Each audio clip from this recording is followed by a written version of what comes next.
Okay, here it is. I've got it sitting out on my, well, back into my television here that I'm not using. And so right in front of the carb that's on it, boy, they look a lot different, don't they? Amazing. But they are different carburetors, and so we're going to take a look at this and kind of compare and contrast it to that one. That's a AFB clone. This is an AVS. Now they started using the AVS in 1968, and they used them on everything. They used them on now I don't know about a Hemi, but I know they used them on 383s, they used them 340s, they used them on 440s. As a matter of fact, my 68 convertible in there with 383's got an AVS on it. So looking at them, they're pretty similar, but one main thing is, if we get over here and look at this AFB clone, you look up back in the back, see how you can look just almost right down in the back barrels down in there. And this one, if you come over, take a look at it. I got my camera plugged into the cord here. It's kind of dragging on everything. But if you come back here and look at the back barrels of this one, you see it's got a flap on it. It's a lot more like a quadrajet. Not a quadrajet, it's more similar to one. And why that is that one back there, that AFB clone, that Edelbrock, or some people have listed it for sale on Craigslist, Elderbrock, doesn't matter how it's spelled, you call it Elderbrock, like elder care. Down in there it has what's called, I call it sort of a velocity valve type of an arrangement, but basically it's got a flap down in there that's got a counterweight on it, and the flow of air theoretically pulls that thing open when you jab the throttle to the floor, and the back barrel's open on the bottom in there. It's supposed to pull that thing open, and then it controls the secondary metering. I think that's a rather crude arrangement, but they didn't. But anyway, so they kind of redesigned that thing, and so this has got actually this flap here, and you see it's got discharge ports right here also, so it's sort of like, you know, similar to a quadrajet in that it's got a little bit finer metering of the secondary side of it. So this is where all the fuel comes out right there. Also, you'll notice that it's still got idle adjustment on the front. It's got a PCV port, it's got a couple vacuum ports, but there's no electric choke. This one's got just the factory for that mechanical choke I showed you, connector right there. And it's got a pull-off out here. I've talked at length about these choke pull-offs. If somebody asked me, they said, well, that one doesn't have one. Well, it does, but it's internal. You look right down in there where that spot is right there. There's a piston in that thing that's got vacuum to one side of it, and that's what dampens the acts as a pull-off, theoretically. You can tell I'm not a big fan of those carburetors, but they're both about the same size. Like they're about 600 or 6. I think this one might be a 625. The other one's possibly rated at, like I said, about 600. And here's the story on this one. I really wanted this carburetor. I was prepared to pay probably a little bit more than it's worth, but luckily I didn't have to, because I watched the auction and I waited to the end of the auction. I sniped it. I didn't even have to compete against anybody. I was the only bidder on this. And what this is, what shocked me about this thing was listed for $50, accepting bids. And I'm sure the guy had it for sale thought he'd get a lot more than that, because this is actually a legit 340 AVS carburetor. Now, any of you that mess around with old cars in whatever capacity, you know by now that anything that's original, you know, carburetors, anything that's date coded, you know, part number coded, anything that's original for a high performance car like a 340 or a 383 or a 440 or a Hemi especially, it gets big bucks. So this, instead of being a $50 carburetor, this should have been about in the condition it's in, probably from $200 to $300, maybe a little bit more. Well, here's the rub on this. I got looking at the pictures of this carburetor, and the first thing that struck me is how damn complete this thing is. It's even got the limiter cap still on the idle screws. This was so that the consumer couldn't get out here, and you can only turn the idle screws so far. So they couldn't get out here and monkey with the idle mixture and get it out of whack, because what it is, we look at the code up here. It's going to explain this stuff. Come on, come on, come on. Here's the code for it that says 4937S, and it's not been restamped, and then to the side it's got a C2 on it. Now if you run the numbers on this carburetor, it's going to come back to a 1970 Dodge or a Plymouth 340 engine with California emissions, and I think it's an automatic transmission. So I know what you're going to say. Ooh, California emissions. Well, it's not a big deal on a 70. So, alright, well, you may be wondering, well, okay, if it's a legit carburetor, it's not been restamped, it's actually for a 1970 340, then how come you got it so cheap? Well, that's what that C2, that's where that comes in. That C2 is a date code, and the way they date these carburetors is that's the month and the year. C is the month, 2 is a year. If you caught it yet, what's going on? That C, that means March of 1972, not 62, not the way this one's equipped. It's not 82, they didn't make these in 82 for, this application.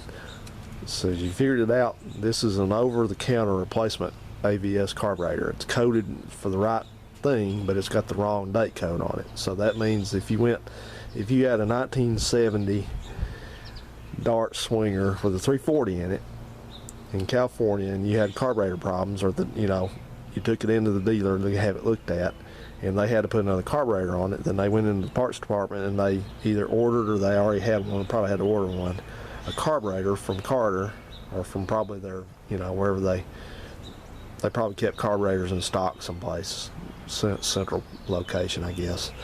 But this is what you got. So if this would have been about 73, 74, 75 roughly, you would have gotten a carburetor that was still coded for the right application, but it had the wrong date code on it. So when we look at the back of it, this thing even still has it's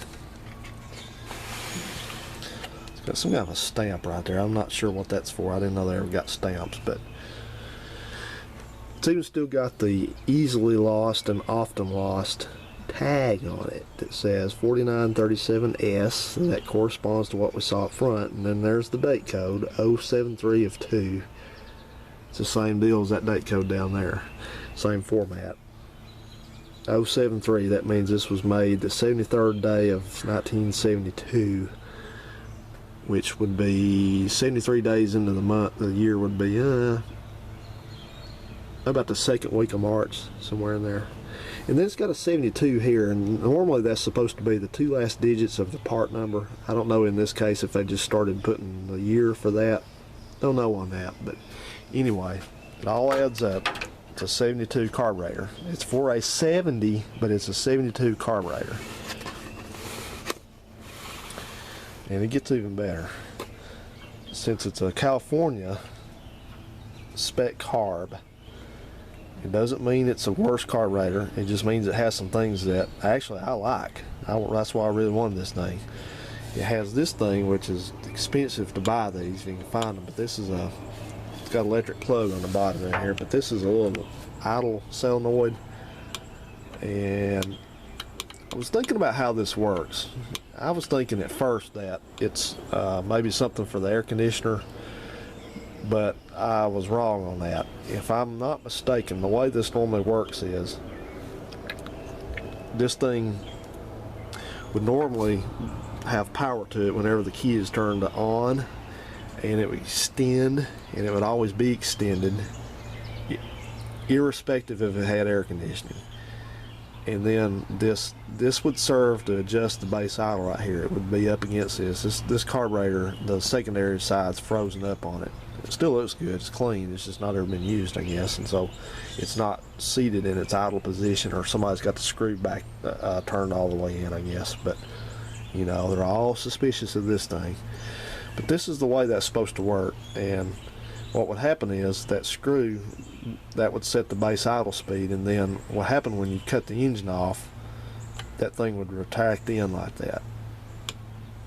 Now this has got spring, you got to remember this has got spring pressure on it, so I know it's falling back out, but you got to remember that, you know, it's energized to stay out against that screw, and then when the energy, the 12 volts goes away because you turned off the engine, then that thing's going to be, it's not necessarily going to retract, but the spring pressure of the return spring is going to push it in, and what happens is this thing, it cuts the fuel off to it. It basically kills the idle speed, so it keeps it from dieseling. And then the next thing it has I really liked is the little nipples gone off of it. It's supposed to have one like that, but this has got a bowl vent in them, and you know, later on, that was all the carburetors generally had a bowl vent, but in 1970 usually did not. Now some of them started to. Now, you know, I like that because this car, you can't really see, it's supposed to have a charcoal canister on there, and I know everybody hates charcoal canisters, but I think they're the devil. But this one is, I've got the canister to it, but I've never used it because that carburetor doesn't have a bowl vent on it, so it's missing that, and I like things to be as close to correct as they can be. So that means this thing can be used with a charcoal canister. It'll work just perfectly, unless you just peek under that air cleaner and see that there's not a thermoquad. You would think everything's going to be stock about this. That's great. I love that stuff. And what's interesting too also is that back in 1970, this system was called, there was not any kind of real difference except for this and the limiter caps and that. It was all about emissions in California. You know, they didn't want vapor escaping, they didn't want wasting fuel, you know. So this thing was not, this carburetor originally, in its original application, was not plumbed into a charcoal canister. There was not one.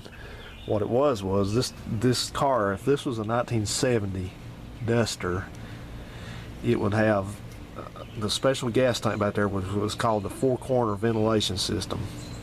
Federal cars didn't get that till 71, but California cars got it in 70. So it had 4 different vents on the tank. It had 4 lines coming out of it. It went to a vapor separator that was in the tank back there, and then it had a line that came up like this one does to the front as a vent. And where this one, I'm sorry that you can't see. Let's look around, maybe we can see it. Yeah, there it is. See that line that's kind of coming up and it terminates right there? That's where the charcoal canister mounts. But the 70 would have it back here. It would come up about right in this area right here. And this vent right here, it's not a vent, it's a, this is the fresh air intake to the PCV system. It pulls in filtered air or clean air out of the carburetor housing, the air filter housing rather. But what they did was they routed that vapor, that bowl vent, down to another terminal, another port on this thing, and then it also had a line coming from that tank line up to there. So this thing would have had 3 terminals on it. So it had this large one, another small one, and another small one. And their idea was that all of the get out of here. Things been against me, rubbing against me and getting caught on stuff. Get out of here. But anyway, their idea was that all those vapors would get collected up in that breather there, and then when the engine cranked up, it would suck it into the crankcase and be consumed. Now, that system only lasted from 1970 through 1971, 2 years, and then they obviously figured out that system sucked, literally, because I rode in a I rode in a 1971, my buddy had a 1971 Dodge Demon with a slant 6, and it had that system on it. And on those, it was a little bit different. They didn't route it to the breather on those. They routed the carb vent down to the fuel filter, the fuel pump, excuse me, which had a port on the fuel pump. And that was supposed to capture the vapors and et cetera, et cetera. Well, that car never started right when it was hot. It always was too rich. It just so these did basically the same things. They were hard starting. All that fuel vapor tended to, you know, you think about it, going into the crankcase, it diluted the fuel. So we ain't going there with it. We're going to route that thing. We're going to route that new carb right over here to the charcoal canister. That's a vastly superior system. And you know, people have asked about that in forums and stuff. They're like, can I get rid of that charcoal canister? You can, if you want to smell gas all the time. You know, it's another one of those things, and I don't want to get off on a tangent, but it's another one of those things that guys on seem like they're almost willing to just put up with something worse just to get rid of something that they consider unsightly. But and this thing, you know, I think that's going to work out great. I'm really happy about that. I'm going to rebuild that at some point pretty soon and check it out and everything. So I think it should be just fine. Let me get rid of, I'm going to order the correct set of fuel lines, the steel fuel lines for it. It's going to put it all back like it's supposed to. And this thing has got other stuff going on that I'm just not happy about. I did back in the day working on it originally. I put these ugly ass clamps on here. Why I did that and that, I've got a set of original clamps for it. So that thing is falling off again. I see. Where's that go? Right down in there. Well, I guess that's, there it is. And this thing also had a, I was looking on here, this thing has got a, I think this is an OSAT valve on it. It is. This is just like the Plymouth, the 73 Plymouth has. It's basically, that's just a spark delay valve. It goes in line between the distributor advance and the carburetor. You know, people that don't know what they're talking about, they'd always complain, oh, you want to disable that thing because it makes them run worse. It does not. That car ran fine. So I don't know if I'm going to put this up back like that or not, but I'm going to, once I get the transmission in and verify that it's working and I don't have to deal with that anymore, I'm going to go back and rework some stuff in this engine compartment. I'm just not happy with this. This looks, oh shit. I think Lyle's home. He was home when I got home a while ago. This is sloppy. This is sloppy work. So I don't like this, and I think I'm going to redo it. But anyway, looking forward to hopefully getting this car on the road finally. This has been a long road on this thing. You know, I've just, like that over there that's got a wrong clamp on that. You know, I love doing some of this stuff, a good portion of it, and some of it I just have to force myself to do it. I really do. And I apologize for that. I wish I was more motivated just to do all of it, but I struggle sometimes, so bear with me. But anyway, I'm going to get back into this thing and detail this engine a lot better. I think I made a good investment. I gave $1,200 for this car 9 years ago. These days you can't even buy a rust bucket pile of shit for $1,200 anymore. Always one thing that bugs me to death is I went ahead and put on these just for that good old instant gratification. I put on these NOS wiper blades and they're starting to come apart after sitting out here. So I basically ruined them. So I had to find another set. But anyway, so just a little bit of encouraging news for you too. Sleeping Beauty, the Torque Flight, is about ready to go back together, and I hope to have it back in the car this weekend now. Can't promise you that because I'm got some other things to deal with. I got a drive shaft issue I got to deal with too, so it's going to be a little bit longer, but bear with me. We'll get there. Thanks for watching, guys. Hope you didn't go to sleep during all this. Later.